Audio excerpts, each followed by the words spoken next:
Hey, what is going on, everyone? My name's Zach, and I am an American Benfica fan. And on this channel, we're going to be analyzing everything Benfica, from the games to player ratings, and even some more content like tier list and opinions on things that are happening at the club at the moment.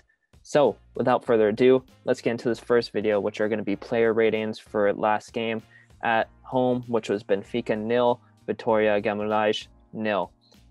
So this was a game of two halves. In the first half, we had a beautiful display from the Benfica team, having 15 shots and 5 on target in that time of that first half, but unable to convert on those opportunities. We went into the second half looking to have the same intensity and the same creativity that we had in the first half. But unfortunately, it wasn't to be. In the second half, the quality dropped off massively, and Vitoria was able to climb into the game a little bit. So let's look at some of these player performances, and I'm going to give my player ratings for these players. So in goal, Vlachodimos, he gets an 8 out of 10. If it wasn't for him, we would have lost this game by a few goals, I think. Vlachodimos came up with some crucial saves at the end that came from Gabriel, giving the ball up in the middle of the park, which is so poor from him. But Vlachodimos gets an 8 out of 10 just because he provided a safety behind that back line, and he was communicating with them well and did well off his set pieces, and was able to even spark a few counters with his long balls and his distribution from the goal. So now heading on to the one of the two center backs, we're going to head to Otamendi, who had an average game, but really inserted himself in the second half more than the first half. Otamendi was able to put in some crunching tackles and able to get the ball back more in the second half than he was in the first half. And he was tasked to do a lot more defensive duties in the second half when Vitoria added pressure onto the back line. So for that, Otamendi is going to get a 6 out of 10. And moving on to his partner, Cyprien Vertonghen, he gets a 6 as well, but the asterisk with Jan's performance is that he missed a few clear chances, and especially looking at that one where Weigl flicks the header to him in the middle of the box, and all he has to do is put it on frame, and it's a goal. But unfortunately, it's not a goal, and he had a beautiful header at the start of the game, which almost crept in through the Vitoria goalkeeper's legs, but it wasn't to be. And Jan had a few decent chances off of the set pieces and corners, but he missed them, and for that, he's going to get a 6 out of 10, but he did have a good performance from the back, especially with his distribution of the ball, which we know is always good. That left foot of his, he's able to pick out some passes that other center backs are not able to. So now moving on to the left back, Grimaldo. He had probably one of his poor games of the season. Usually Grimaldo is a fantastic attacking left back who's able to get beyond the back line and make those inverted and outward behind the defensive line runs that really no other wing back is able to make in world football, because he's so elusive, he's so quick, he's able to get away from defenders so quick, but he wasn't able to get that sharpness, especially against his Vitoria back line. There's one instance where he got a ball chipped through him in the box, and he was able to smash it across to one of our players at the top of the box, which was his best action of the game. But besides that, he did not do much, and especially on the defensive side, he was very poor. Got caught out a few times. That's just due to his offensive nature being high up the pitch, but usually he's able to come back and defend. But for this game, he was a little off the mark, and for that reason, he's going to get a 5 out of 10. So for the right back, Gilberto, he is going to get a 7 out of 10. He was the better wing back of the game, and really he was all over the place. He was able to put in crunching tackles. He was able to send perfect balls into the box for Severovic or Darwin. He was really all that we could have asked from at right back today. Being an offensive threat and a defensive wall as well. So for that, Gilberto is going to get a 7 out of 10 and probably had his best game of the season, if you ask me. So bravo to Gilberto. He had a great game. He gets 7 out of 10.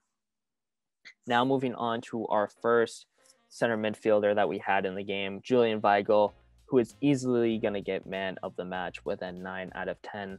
Weigl at the moment has been Benfica's best player for a few months now. And if you want to argue with me on that, go ahead. But Weigl, he's just been on another level ever since there was talks of him moving out of the club. He stepped up his game, and he's been able to become a center mid, which all of us really wanted from him coming from Dortmund. And he's even able to put in performances from the back when we went down a few games ago, and he had to be slotted in at center back. He put in a fantastic performance there, and he always puts in fantastic performances at that center midfield position, especially when he's able to pick out passes that no other player in the league can. His vision is immense. So for that, Weigl is going to get a 9 out of 10 in my man of the match of the game. So the next midfielder we had was Adel Terlapt, and he was really that box-to-box force in the midfield today, creating offensive chances and as well winning the ball back in the midfield for his defensive duties and putting that high pressure on the Vitoria Guimaraes back line in the midfield.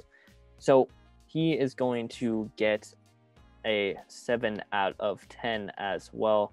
Adel created a few good opportunities, especially on a long shot that he had, which almost resulted in a nice rebound goal for Severovic, which was cheekily kept in by Gilberto with a back heel. So for that, Adel is going to get a 7 out of 10 because he performed his offensive and defensive duties today to his best potential. So Adel is going to get a 7 out of 10.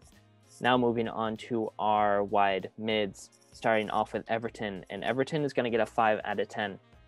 Unfortunately, Everton did get subbed off at halftime for Darwin, which is really unfortunate because he was having a fantastic game in that first half.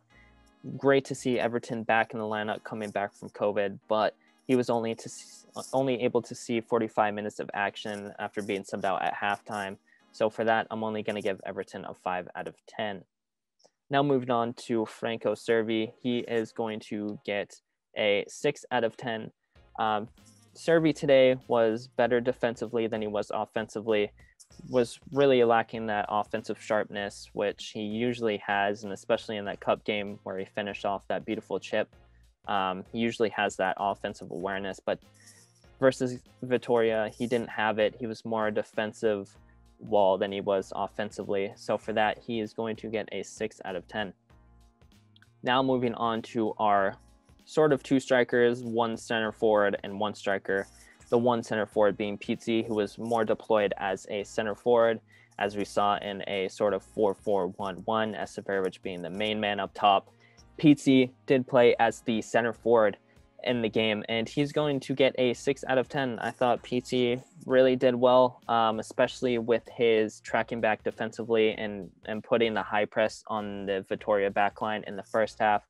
He and Severovic were able to put that pressure on the back line and were able to create a few opportunities with it. So for that, Pizzi is going to get a 6 out of 10, and he was captain of the game, but later did get subbed off as he passed the captain's armband to Otamendi, who finished out the game as captain.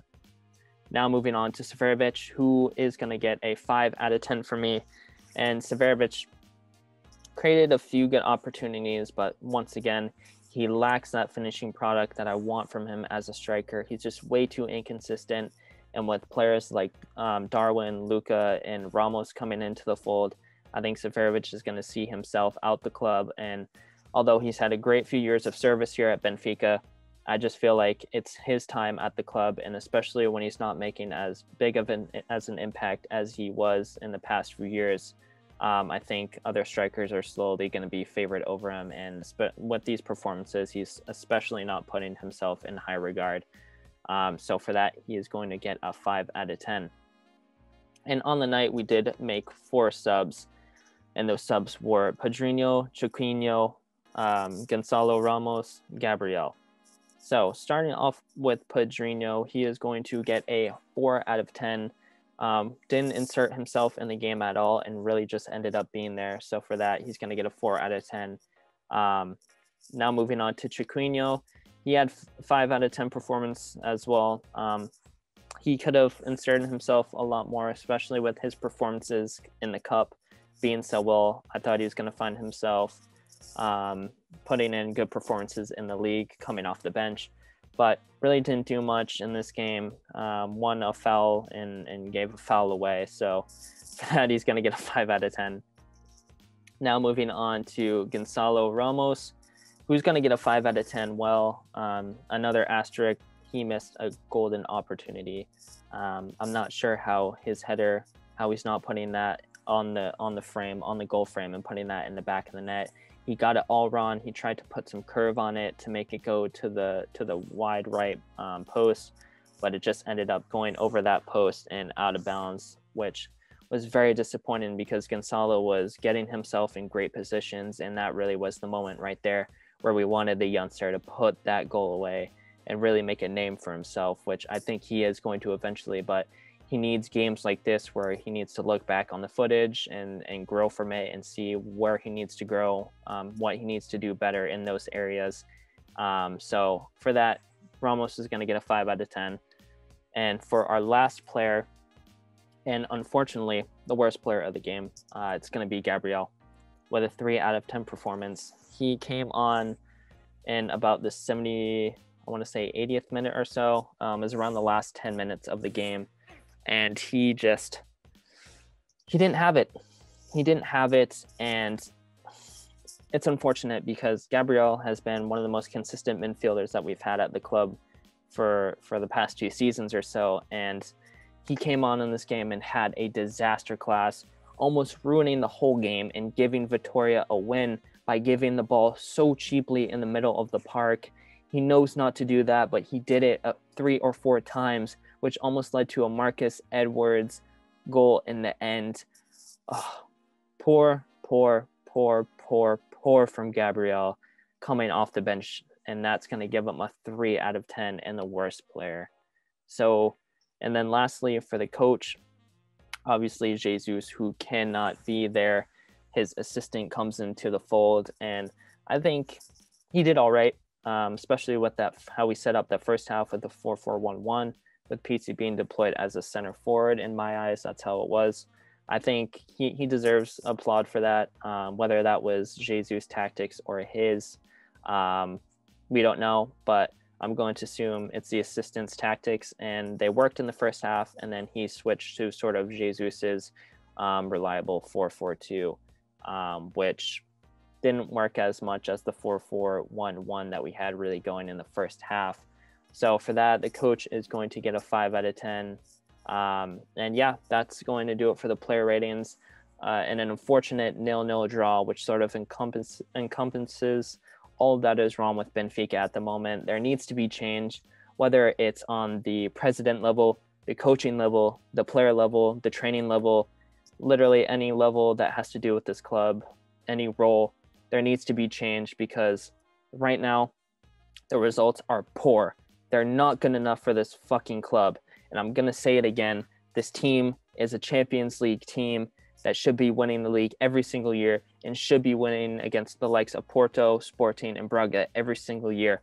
But the fact of the matter is, we're not winning those games this year. This is a completely different Benfica side that we've ever seen before. And it's a poor one. And it's a side that I don't want to see return again for a long time.